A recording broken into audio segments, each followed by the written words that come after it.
بسم الله الرحمن الرحيم. الحمد لله رب العالمين حمد الشاكرين، الصلاة والسلام على سيد الأنبياء والمرسلين سيدنا ونبينا وشفيعنا ومولانا محمد وعلى آله وأصحابه الطيبين الطاهرين. قدرمنو اوریدونکو د ژوند د لارې د خپرونې مینوالو، السلام علیکم ورحمة الله وبرکاته. ستاسو روغتیا او خوشحالي د پاک رب نه غواړم، په دې هیله چې د صحت او عافیت جامې په تن ولرئ او خوشحالي مو په برخه وي. دا دی زه محمد یاسین فهیم د ژوند د لارې د خپرونې په وړاندې کولو کې ستاسو په خدمت کې یم. زموږ د نننۍ خپرونې موضوع بیا هم د محمد رسول الله صلی الله علیه وسلم پاک سیرت. ابن اسحاق رحمه الله لیکي کله چې رسول الله صلی الله علیه وسلم ابو ایوب کره میلمه و، لکه څنګه چې تاسو په نورو خپرونو کې واورېدل، نو د هغه نه وروسته رسول الله صلی الله علیه وسلم د جماعت جوړولو تصمیم ونیوه. نو لومړی رسول الله صلی الله علیه وسلم د جماعت جوړولو امر وکړه او پخپله هم رسول الله صلی الله علیه وسلم د جماعت په جوړولو کې کار کوه. د هغه نه وروسته رسول الله صلی الله علیه وسلم ځان لپاره بیا کورونه جوړ کړل. کله چې مسلمانانو ولیدل چې رسول الله صلی الله علیه وسلم د جماعت په کار کې پخپله شریک دی او کار کوي، دې سره مسلمانان کار کولو ته ډیر وهڅېدل. مهاجرینو او انصارو ټولو ډیر په مینه د جومات په جوړونو کې برخه درلوده او پرله پسې به یې کار کوه او کله ناکله به یې دا شعرونه زمزمه کول: لئن قعدنا والنبي یعمل لذاک من العمل المضلل. که مونږ کینو او محمد رسول الله صلی الله علیه وسلم کار کوي، نو دا ډیر ناوړه او بد کار دی. او د کار په ترڅ کې به مسلمانانو دا بیتونه زمزمه کول: لا عیش الا عیش الاخره اللهم ارحم الانصار والمهاجره. حقیقي ژوند خو د آخرت ژوند دی، ای الله په انصارو او په مهاجرینو ورحمیږي. او دا بیتونه رسول الله صلی الله علیه وسلم پخپله هم لوستل. ویل به چې لا عیش الا عیش الاخره اللهم ارحم الانصار والمهاجره. ای الله ژوند خو د آخرت ژوند دی، ای الله په انصارو او په مهاجرینو باندې ورحمیږي. نو جماعت جوړ شو. رسول الله صلی الله علیه وسلم په مدینه منوره کې ډاډه شه او د مکې څخه یې مهاجرین ورونه راورسېدل او د انصارو چارې سمې شوې. اسلامي دعوت پیاوړی او ځواکمن شو. نو د لمانځه نظام جوړ شو، زکات او روژه فرض شوه، حدود قائم او جاری شول، د حرامو او حلالو تفصیل او عملی بڼه غوره کړه او اسلام د دوی په منځ کې ځای ونیوه. په دې وخت کې خلک پرته د بلنې د لمانځه د ادا کولو لپاره د رسول الله صلی الله علیه وسلم لوري ته راتلل. نو مدینې ته د راتګ وروسته یې اراده وکړه چې د لمانځه د بلنې لپاره د یهودانو په څیر بوق مقرر کړي، خو د دې نظر څخه وګرځېدل. بیا یې د ناقوس د جوړولو امر وکړه چې مسلمانان د هغې په وسیله لمانځه ته راوغوښتل شي. هغوی لا په همدې فکر کې ول چې یوه ورځ عبدالله بن زید بن عبدالربیعي خوب ولید د رسول الله صلی الله علیه وسلم په خدمت کې حاضر شه او ویې ویل چې الله تعالی رسوله، نن شپه په خوب کې ماته یو سړی راغی، شنې جامې په تن وې او په لاس کې ناقوس و. ما ورته ویل ای د الله بنده دا ناقوس خرڅوې؟ هغه وویل ته په دې څه کوې؟ بیا یې راته داسې وویل: الله اکبر الله اکبر الله اکبر الله اکبر، اشهد ان لا اله الا الله، اشهد ان محمد رسول الله، اشهد ان محمد رسول الله، حي على الصلاة حي على الصلاة حي على الفلاح حي على الفلاح، الله اکبر الله اکبر، لا اله الا الله. د دې خوب د اورېدو څخه وروسته رسول الله صلی الله علیه وسلم وفرمیل: انشاء الله دا خوب رښتیا او حق خوب دی. بیا یې وفرمیل: پاڅېږه او بلال ته دا کلمات وروښیه تر څو هغه اذان وکړي، ځکه چې د بلال آواز د تا څخه لوړ دی. کله چې بلال اذان وکړه، عمر په کور کې ناست و. کله چې اذان واورید، نو د رسول الله په خدمت کې حاضر شو چې څادر یې ځان پسې راکش کوه او ویلې چې د الله پیغمبره، زما دې په هغه رب قسم وي چې ته یې په حقه رالیږلی، ما هم همداسې خوب لیدلی او همدا کلمات ماته په خوب کې اورول شوي دي. د دې په اورېدو سره رسول الله وفرمیل: الحمدلله علی ذلک. نو د دې نه وروسته رسول الله صلی الله علیه وسلم د انصارو او د مهاجرینو ترمنځ د ورورګلوي تړون قائموي او انصار و مهاجرین په خپل منځ کې د ورورولي اعلان کوي او د ورورولي تړون کوي. حضرت انس رضی الله تعالی عنه فرمایي کله چې د عبدالرحمن بن عوف او سعد الربیع په منځ کې رسول الله ورورولي قائمه کړه. سعد بن ربیع خپل ورور عبدالرحمن بن عوف ته د خپل نیمایي اهل او مال د ورکولو وړاندیز وکړه. عبدالرحمن بن عوف په ځواب کې ورته ویل بارک الله لك فی اهلک و مالک دلنی علی السوق. ټولو صحابه و کرامو حتی رسول الله صلی الله علیه وسلم د حضرت علی کرم الله وجهه لاس ونیوه او وی فرمیل دا زما ورور دی. عبدالرحمن بن عوف ورته وایي چې الله دې ستا مال په اهل کې برکت واچوي ما ته بازار راوښیه چې زه بازار ته لاړ شم. کله چې د تجارت لپاره بازار ته یې مخه کړه په لږ وخت کې ډیر پنیر او غوړي لاسته راوړل. څو ورځې وروسته رسول الله په داسې حال کې ولیده چې په لاسونو یې د زعفران نښې وي. زعفران به په هغه وخت کې د خوشبویي لپاره استعمالیدل. رسول الله ورته وفرمایل عبدالرحمنه څه حال دی؟ ځواب یې ورکړي د الله رسوله د یوې انصاري ښځې سره مې واده وکړه. بیا ورڅخه رسول الله وپوښتل په مهر کې دې څه ورکړل؟ هغه ځواب ورکړه د خرما د زړي په اندازه مې سره زر ورکړل. بیا رسول الله ورته توصیه وفرمایه ولیمه ورکړه ولو که یو پسه هم وي.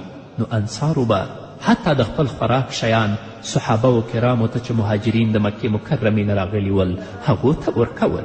د دې نه وروسته د بدر غزا راپېښیږي. ابن اسحاق لیکي چې رسول الله صلی الله علیه وسلم ته خبر راورسید چې ابو سفیان بن حرب د قریشو د یوې لویې قافلې سره د شام لخوا راخوځېدلی دی او په دې قافله کې د ابو سفیان څخه پرته د قریشو 30 تنه سړي هم موجود دي.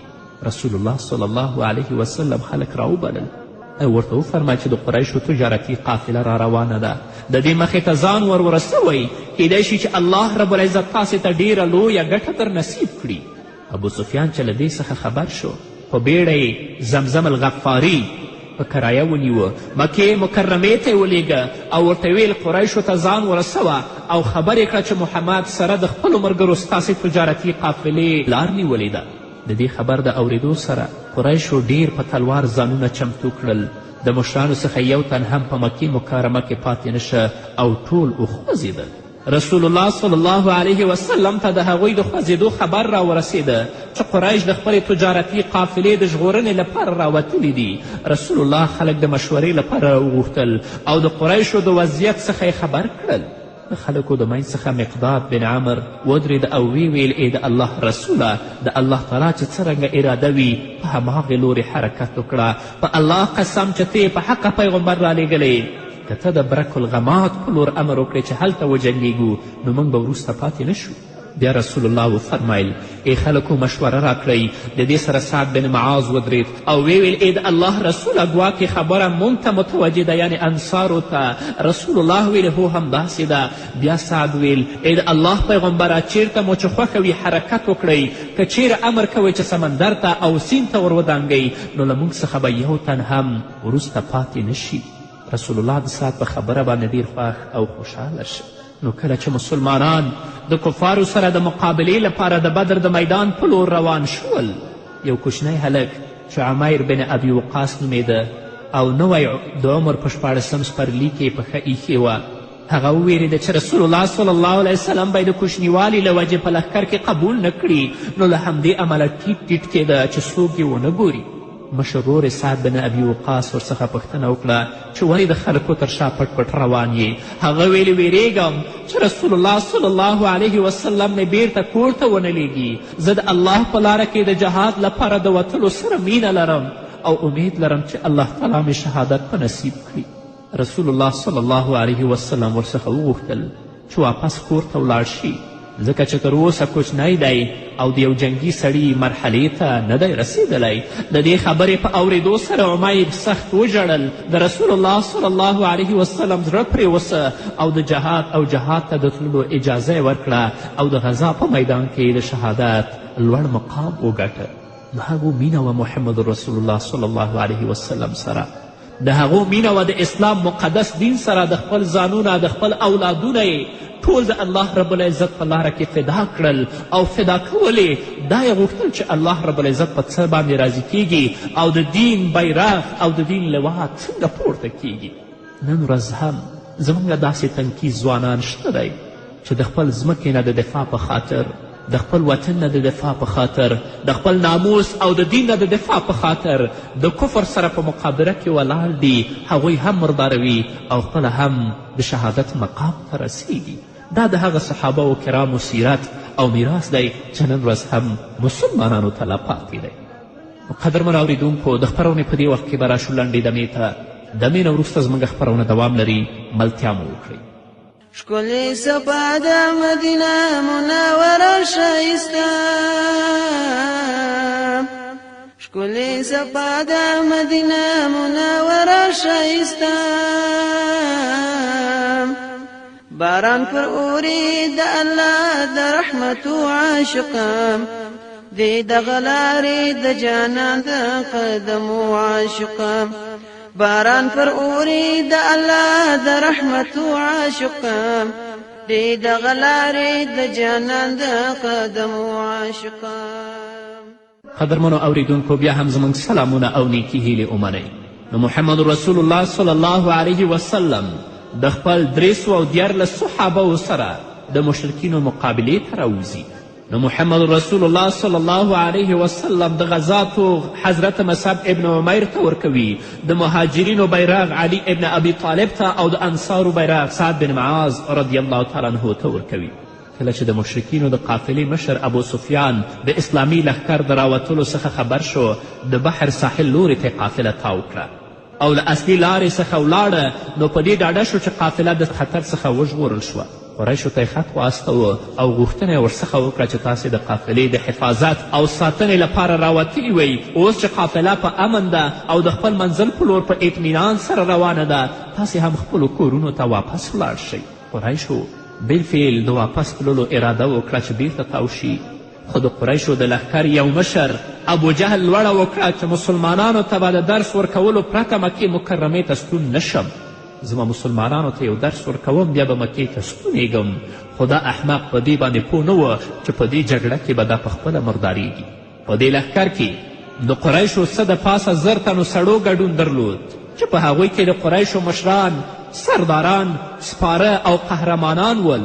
نو په دې مناسبت رسول الله صلی الله علیه وسلم وفرمیل، مکې د خپل د زړه ټوټې ستاسې په وړاندې اچولي دي، ځکه چې ټول سرداران، ټول مشران او قهرمانان په دې لښکر کې راوتلي ول. رسول الله صلی الله علیه وسلم د خپلو ملګرو سره په نیمه شپه کې اوبو ته ځان ورسوه. په دې شپه کې الله رب العزت باران راووروه چې د مشرکانو لپاره سخت طوفان جوړ چې هغوی یې له مخکې تګ څخه منع کړل. خو د مسلمانانو لپاره رحمت شو، ځمکه ورته برابره، شګې سختې او قدمونه یې ورته ثابت او زړونه یې ورته مضبوط کړل، لکه چې الله رب العزت فرمایي. الله رب العزت تاسې ته له آسمان نه اوبه نازل کړي چې تاسو پرې پاک کړي او د شیطان ګندګي در څخه لرې کړي او زړونه مو پرې تقویه او قدمونه مو ټینګ کړي. ولیربط به قلوبکم ویثبت به الاقدام. د بدر غزوه د جمعې مبارکې په ورځ د رمضان المبارک د میاشتې 18مه نیټه وه. رسول الله صلی الله علیه وسلم صفونه برابر کړل. رسول الله صلی الله علیه وسلم په ډېر عاجزي د الله په وړاندې لاسونه پورته کړل، دعا کوي او د مجاهدینو لپاره مرسته او نصرت غواړي، ځکه مرسته یوازې د الله له لورې ده. او وایي ای الله، که د مجاهدینو دا ډلګۍ ته هلاکه کړې، د ځمکې پر مخ به ستا عبادت ونه شي. الله تعالی ته په عذر زاریو باندې رسول الله ویل، ای الله ما سره کړې وعده پوره کړه، ای الله زما سره مرسته وکړه. لاسونه یې د آسمان په لور پورته کړي ول، څادر یې له اوږو څخه پرېوت. ابابکر صدیق رضی الله عنه په رسول الله باندې زړه وسوځېده او تسلي او ډاډینه یې ورته ورکوله. بیا رسول الله صلی الله علیه وسلم د خپل ځای څخه راووت، مجاهدین یې د کفارو مقابلې ته وهڅول. نو له دې وروسته فردي مبارزه پیل شوه. د مشرکینو له صف څخه لومړی عتبه بن ربیعه د خپل ورور شیبه بن ربیعه او زوی ولید بن عتبه سره میدان ته راووتل.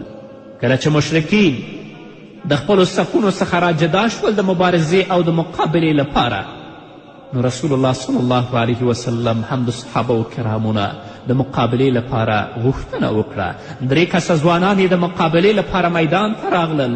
مشرکینو پوښتنه ورځنې وکړه، تاسې څوک یاستئ؟ هغوی ویل موږ انصار یو.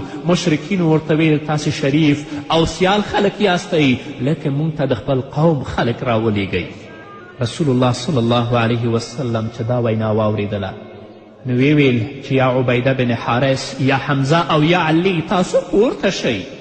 عبیده د عتبه، حمزه د شیبه او علي د ولید سره مقابله پیل کړه.